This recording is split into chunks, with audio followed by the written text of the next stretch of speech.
Hello friends, আশা করি প্রত্যেকে ভালো আছো। আর আজকে নিয়ে আসছি তোমাদের জন্য একটা ইম্পর্টেন্ট ক্লাস, সেটা হচ্ছে ভয়েস চেঞ্জ সম্পর্কে। আমি এর আগের দিনে আলোচনা করেছিলাম হচ্ছে ভয়েস চেঞ্জের হচ্ছে প্রেজেন্ট ইনডেফিনিট সম্পর্কে। যদি তোমরা ভিডিওটি না দেখে থাকো তাহলে অবশ্যই ভিডিওটি গিয়ে দেখে নাও একবার জাস্ট। ওকে, তাহলে একটা কন্টিনিউটি মেনটেন করলে আর কি ব্যাপারটা বোঝা যায় আর কি অ্যাকচুয়ালি। তো আজকে আমরা শিখবো, today we are going to learn about present continuous tense. Okay, not tense but present continuous from a voice tense. Okay, you can say present continuous from of the voice tense, you can say. Okay, so without talk much about that, let's comes to the main point and let's begin. Okay, আমি শুরু করার আগে, before the start of the video, I request you please, if you new members, okay, if you new viewers on this YouTube channel, please to get regular update, do subscribe, okay, and do hit the like, okay, if you helpful by this video.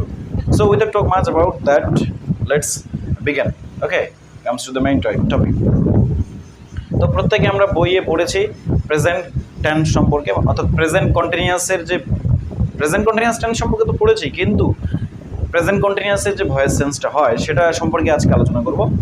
অনেক বই থেকে অনেকেই অনেক বই থেকে পড়েছো, যারা পড়েছো তাদের রিভিশন বলতে পারো, এবং যারা পড়োনি তাহলে অবশ্যই তারা দেখো ভালো করে। ওকে, আর বিশেষ করে এটা কম্পিটিটিভের জন্য ইউজফুল, এবং যারা স্টুডেন্টস, ওকে, 11-12 অথবা ক্লাস 9-10, 8-9-10, তাদের জন্য এই ভিডিওটা ইম্পর্টেন্ট, এবং তাদের সঙ্গে একবার শেয়ার করে দাও।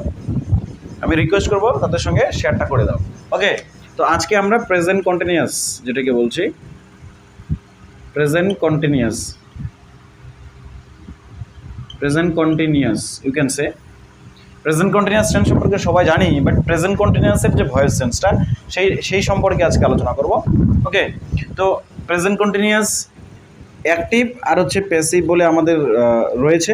তো অ্যাক্টিভ আর প্যাসিভ বলতে আমরা অ্যাক্টিভ আর প্যাসিভের যে আমি গঠনটা তোমরা অবশ্যই লিখে নিও, subject plus am oblique is oblique are, okay, plus V1 plus ING plus object. এই গঠনটাকে ফলো করবো অবশ্যই, খাতার মধ্যে পয়েন্ট টু বি নোটেড অনেক copy. Subject plus am is are plus V1 plus ING plus object. অবজেক্টটাকে আগে ইউজ করবো, object plus, okay, am oblique is oblique are plus being plus V3 plus by plus subject. এই যে গঠনটা, এই গঠনটাকে অবশ্যই লিখে রাখো, এটা খুবই ইম্পর্টেন্ট। হ্যাঁ, প্রেজেন্ট কন্টিনিউয়াসের এই গঠনটা, এটা অ্যাক্টিভ। আমার সঙ্গে বলো তোমরাও, subject plus am is are plus V1 plus ING plus object. এবং প্যাসিভে যেটা, সেটা হচ্ছে কি object plus am is are, মানে এটাকে ফলো করবে অ্যাকচুয়ালি আর কি, ইউ ক্যান সে এটাকে ফলো করবে। তো এক্সাম্পল নিলে ব্যাপারটা আরও ক্লিয়ার হয়ে যাবে। Okay, for example, I am writing a letter, তাহলে দেখো এইটাকে ফলো করছে। দেখো আই সাবজেক্ট বসছে, এম, আই এর সঙ্গে এম হয়, তারপরে ভার্ব, ওকে, এম ইজ এর পরে ভার্ব, রাইট ভার্ব, রাইটিং হয়ে গেছে, তারপরে অবজেক্ট, এ লেটার, এটা অবজেক্ট, ওকে, এটা সাবজেক্ট। তো আমাদের এটা সাবজেক্ট, এটা অবজেক্ট, তাহলে অবজেক্টটাকে আমরা আগে নিয়ে আসবো। তোমরা দেখতে পাচ্ছ এখানে অবজেক্টটাকে আগে লিখতে হবে, প্যাসিভে যেটা ফর্মটা, প্যাসিভ ফর্ম অ্যাকচুয়ালি। তাহলে এই লেটারটাকে আগে ইউজ করবো। Okay, a letter singular, a letter হচ্ছে কি সিঙ্গুলার, সেই জন্য আমরা ইউজ করবো এখানে, এ লেটার ইজ।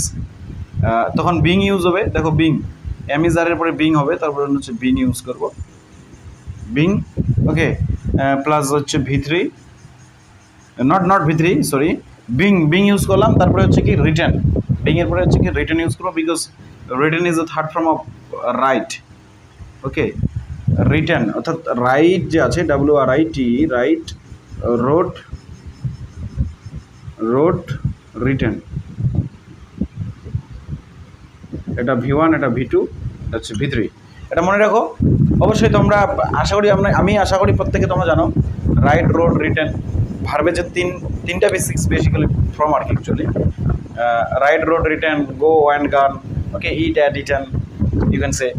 তো এই লেটারটা আগে বসছে, তারপরে ইজ, তারপরে বিং, তারপরে হচ্ছে কী হচ্ছে রিটার্ন, বাই ইউজ হবে, দেখো বাই লক্ষ্য করো, তারপরে হচ্ছে সাবজেক্ট, অর্থাৎ সাবজেক্ট মানে আই থাকলে আই থাকলে অবজেক্টিভ কেসে আমরা কি ইউজ করি, মি ইউজ করি। আই থাকলে মি। মার্কারে পেন কালি নেই, সেই জন্য একটু সমস্যা। Okay, a letter is being written by me. আসলে বুঝতে পারছো। আরেকটা এক্সাম্পল নিয়ে আমরা আরও ব্যাপারটাকে ক্লিয়ার করে নিই। একটা এক্সাম্পল আরেকটা নিই, চলো। দ্য চিলড্রেন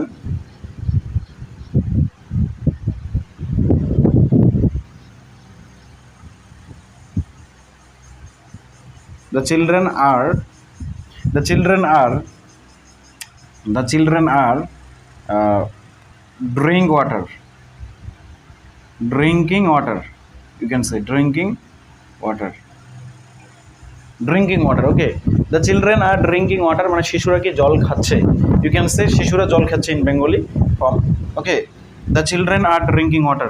তো আমরা ওয়াটারটাকে আগে ইউজ করব, মার্কারে খালি নেই, আগেও বললাম আমি কথাটা। ওখানে মার্কারটাকে রেখে আসি আমি, ওখানে যেখানে অফলাইন করাই পানি চালাই। ওয়াটারটা প্রত্যেকে আমরা জানি যে ওয়াটার হচ্ছে কি আনকাউন্টেবল নাউন। ওয়াটারটা একটা আনকাউন্টেবল নাউন। আর মনে রাখবে সর্বদাই একটা জিনিস মনে রাখবে যে আনকাউন্টেবল নাউনের সঙ্গে সর্বদাই আমরা হচ্ছে কি সিঙ্গুলার ভাবে ইউজ করি। মনে রাখবে অবশ্যই, এটা very very important point. Uncountable নাউনের সঙ্গে সর্বদাই আমরা সিঙ্গুলার ইউজ করি। ওকে, মেনি ইউজ করি না, মাঝ ইউজ করি। ইনডেফিনিট আর্টিকেল ব্যবহার করি না। হ্যাঁ, আনকাউন্টেবল নাউনের আগে ইনডেফিনিট আর্টিকেল ব্যবহার করি না।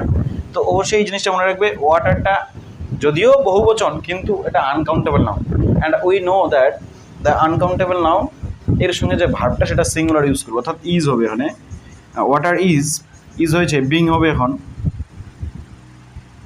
বিং, তারপরে ভিতরি অর্থাৎ drink, drunk. Okay, drunk, DRUNK, drunk. Water is being drunk by the children, you can say by the children. Okay, by the children. এই দ্য চিলড্রেনটা ঢুকে গেছে। আরেকবার বুঝে দিচ্ছি ভালো করে। ওয়াটারটা বসছে আগে, দেখো। তারপরে হচ্ছে ওয়াটার যেহেতু আনকাউন্টেবল নাউন, সেই জন্য ওয়াটারের সঙ্গে সিঙ্গুলারভাবে ইউজ হবে, ইজ হয়েছে। তারপরে আমরা বিং ইউজ করছি, বিকজ দেখো বিংয়ে আছে। তারপরে হচ্ছে ভিতরি from, drink, drunk. Okay, by, তারপরে নেক্সট বাই আছে, দ্য চিলড্রেনটা নেক্সট বসছে। বুঝতে পারছো ব্যাপারটা? তাহলে এইটা হচ্ছে কি অ্যাক্টিভ, আর এটা হচ্ছে প্যাসিভ। ব্যাপারটা বুঝতে পারছো? তো অবশ্যই এই জিনিসটাকে মনে রাখবে, অ্যাক্টিভ প্যাসিভের যে গঠনটা, প্রেজেন্ট কন্টিনিউয়াস টেন্সের যে গঠনটা, অ্যাক্টিভ প্যাসিভের যে গঠনটা, সেটা অবশ্যই মনে রাখতে হবে।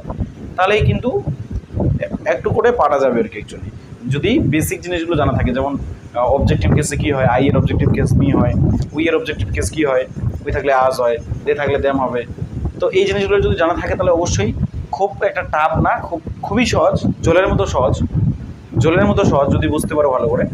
তো আজকে খুব একটা ভিডিওটা লেংথি করছি না।